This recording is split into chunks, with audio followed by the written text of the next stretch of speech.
بسم اللہ الرحمن الرحیم۔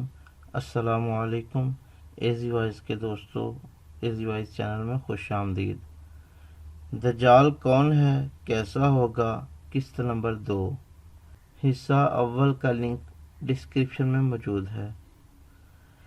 دجال عربی زبان کا لفظ ہے جو کہ دجل سے نکلا ہے، جس کا مطلب ہے دھوکہ، فریب، مکاری، اور دجال کا مطلب ہوا دھوکے باز، مکار، فریبی، کیونکہ دجال سے تعلق رکھنے والی ہر چیز جھوٹ، دھوکہ اور فریب سے بری پڑی ہوگی۔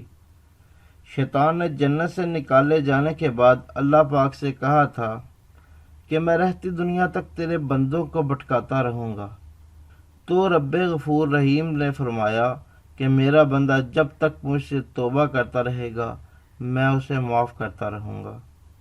جنت سے دھتکار دیے جانے کے بعد اب تک شیطان انسان کو اللہ کی راہ سے بھٹکانے کے لیے ہر طرح کے جتن کرتا ہے، ہر طرح کے ہتھ کنڈے استعمال کرتا ہے، تاکہ انسان اللہ تعالیٰ کو چھوڑ کر اس کی جانب بڑھے، اس کی پرستش کرے، اور کم از کم صحیح راہ سے ضرور بھٹک جائے۔ کہیں مال و دولت، کہیں عورت کا لالچ، تو کہیں اقتدار کی ہوس۔ یہ تینوں چیزیں انسان کی انتہائی درجے کی کمزوری ہوتی ہیں۔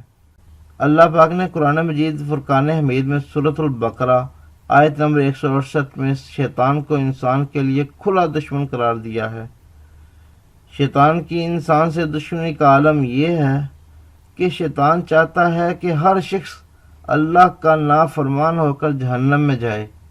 اسی لیے ہی شیطان کی پوری کوشش ہوتی ہے کہ جب کسی صاحب ایمان شخص پر نزا کی حالت طاری ہوتی ہے تو شیطان اس میں بھی پوری کوشش کرتا ہے کہ آخری وقت میں بھی صاحب ایمان کا ایمان چھین لیا جائے۔ اسی لیے قیامت سے پہلے بھی شیطان کی کوشش ہے کہ اللہ پاک کا مقابلہ کیا جائے، اور قیامت سے پہلے جس قدر انسانوں کو اللہ پاک کی وحدانیت کا منکر کر سکے کرتا رہے۔ اور اسی کوشش کا سب سے بڑا ہتھیار وہ ہے دجال۔ مذہب کے لحاظ سے دجال یہودی ہوگا، یہودیوں کے جمع کردہ سارے مال و لشکر اس کے ساتھ ہوں گے۔ گزشتہ روز پہلے حصے میں احادیث مبارکہ کی روح میں آپ کو بتایا تھا کہ نبی کریم صلی اللہ تعالیٰ علیہ وسلم نے دجال کو فتنہ اکبر قرار دیا۔ دجال کی آمد سے چند سال پہلے انتہائی مشکل اور اذیت ناک ہوں گے، جنگیں ہوں گی، قحط سالی، بیماریاں، بھوک، افلاس، دولت سمٹ کر چند لوگوں کے ہاتھوں میں چلی جائے گی۔ اس بات کا اندازہ آپ اس سے لگائیں کہ اس وقت شیطان کے پجاری اور دجال کی آمد کے لیے تیاریوں میں مصروف 13 خاندان جو پوری دنیا کی 98 سے 99% دولت اور وسائل پر راج کر رہے ہیں، جبکہ باقی دنیا صرف 1 یا 2% لوگوں کے لیے ہی لڑ جگڑ رہی ہے۔ یہ سب کچھ صرف اور صرف دجال کے لیے اور دجال کو خدا ثابت کرنے کے لیے کیا جا رہا ہے، کیونکہ دنیا میں لوگوں پہ زندگی اس قدر تنگ کر دی جائے گی کہ لوگ اپنی چھوٹی سی ضرورت کے لیے بھی لوگوں کے آگے ہاتھ پھیلائیں گے۔ خیر، یہاں دنیا جہاں کی دولت کو سمیٹنے کے اور بھی کئی مقاصد ہیں، جنہیں انشاءاللہ آگے 13 خاندانوں، فری مینسز اور ایلومینائٹی تنظیموں کے ذکر میں تفصیل سے بیان کروں گا۔ یہ خاندان اس قدر امیر اور طاقتور ہیں کہ امریکہ اور تمام پوری ممالک کی ان کے نزدیک حیثیت ایک غلام سے زیادہ نہیں۔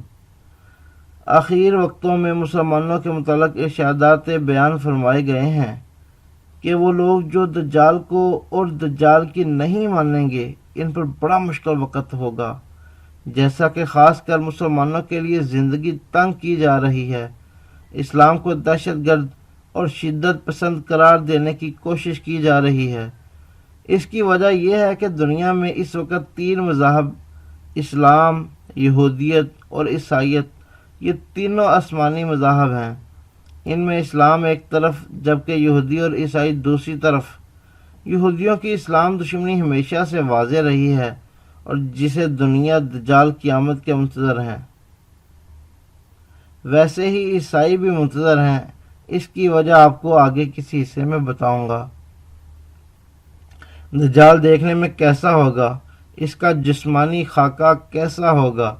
رسول اکرم صلی اللہ تعالیٰ علیہ وسلم نے خواب میں دیکھا کہ وہ خانہ کعبہ کا طواف کر رہے ہیں کہ اس دوران انہیں دجال دکھایا گیا۔ آپ صلی اللہ علیہ وسلم نے فرمایا، وہ باری برکم جسم، سرخ رنگت، گنگریالے بال اور ایک آنکھ سے نابینا ہے۔ اس کی آنکھ لٹکے ہوئے انگور کے دانے جیسی ہے۔ صحیح البخاری کتاب الفتن باب ذکر الدجال حدیث نمبر 6709۔ یہی نشانی حضرت تمیم داری رضی اللہ تعالیٰ عنہ نے بھی آپ صلی اللہ علیہ وسلم کی خدمت میں بیان فرمائیں جب انہوں نے ایک جزیرہ پہ دجال سے ملاقات کی۔ انہوں نے فرمایا کہ ہم نے باری برکم قد کاٹ کا ایک آدمی دیکھا جس کے گھٹنوں سے ٹخنوں تک بندھی ہوئی ایک لوہے کی زنجیر تھی اور اس کے ہاتھ اس کی گردن کے ساتھ بندھے تھے۔ اس سے ثابت ہوتا ہے کہ دجال آج سے نہیں 1400 سال پہلے سے اس دنیا میں موجود ہے۔ انشاءاللہ تعالیٰ اگلے حصے میں دجال کہاں ہے اور دجال کا ظہور کہاں سے ہوگا میں آپ کو اس کے متعلق بتاؤں گا۔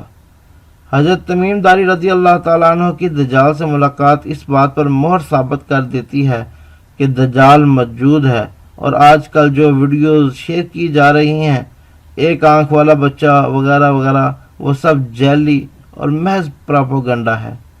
نبی اکرم صلی اللہ تعالیٰ علیہ وسلم نے فرمایا، جو دجال کی خبر سن لے وہ اس سے دور رہے۔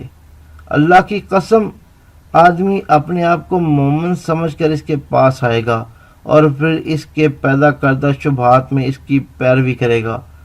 سنن ابی داؤد کتاب الملاحم باب الخروج الدجال حدیث نمبر 321۔ دجال اپنے آپ کو سب سے پہلے نبی کہے گا، پھر خدائی کا دعویٰ کرے گا، اپنے پیدا کردہ زبردست شکوک و شبہات میں انسانیت کو پھانس کر رکھ دے گا۔ وہ اپنے آپ کو دجال نہیں بلکہ خدا کہے گا، کیونکہ دجال کا مطلب جھوٹ اور دھوکہ ہے، اس لیے وہ خود کو دجال نہیں کہے گا بلکہ خود کو خدا اور مسیحا کہے گا، اور ایسی ایسی شعبدہ بازیاں دکھائے گا کہ سامنے والا طاقتور سے طاقتور ایمان رکھنے والا بھی ڈگمگا جائے گا۔ لہٰذا جب دجال خدائی کا دعویٰ کرے گا تو مسلمانوں کے پاس بڑی ٹھوس دلیلیں موجود ہیں۔ سب سے بڑی دلیل خود اللہ سبحانہ تعالیٰ کی اپنی ذات مبارکہ ہے کہ انسان جنت میں جانے سے پہلے اللہ پاک کا دیدار نہیں کر سکتا، جبکہ دجال بذات خود انسان کے سامنے موجود ہوگا۔ دوسری بات، دجال کانا ہوگا جو کہ ایک عیب ہے، جبکہ اللہ سبحانہ وتعالی ہر قسم کے عیب سے پاک ہے۔ دجال کے دونوں آنکھوں کے درمیان کاف فے رے لکھا ہوگا، جسے ہر شخص پڑھ لے گا، چاہے وہ ان پڑھ ہو یا پڑھا لکھا ہو، پر ہو مومن، کیونکہ اسے صرف مومن ہی دیکھ سکے گا کہ یہ کافر لکھا ہوا ہے۔ دجال انتہائی بدصورت ہوگا، اتنا بدصورت کہ اسے دیکھ کر انسان کو اس سے شدید کراہت ہوگی۔ آج ایک آنکھ سے لے کر آج طرح طرح سے بدنما صورتوں کو تب ہی جگہ جگہ پروموٹ کیا جا رہا ہے کہ انسان ان کا عادی ہو جائے اور دجال سے مانوس ہو جائے، لیکن ہماری قوم ان نشانیوں کو دیکھ کر اتنی مانوس ہو چکی ہے کہ فیشن سمجھ کر اپنا رہی ہے۔ جاری ہے، اگلی قسط میں ملیں گے انشاءاللہ، تب تک کے لیے اجازت دیجیے، اللہ حافظ، اور ہمارے چینل ایزی وائز کو سبسکرائب کر لیجیے، لائک اور شیئر ضرور کیجیے گا، جزاک اللہ۔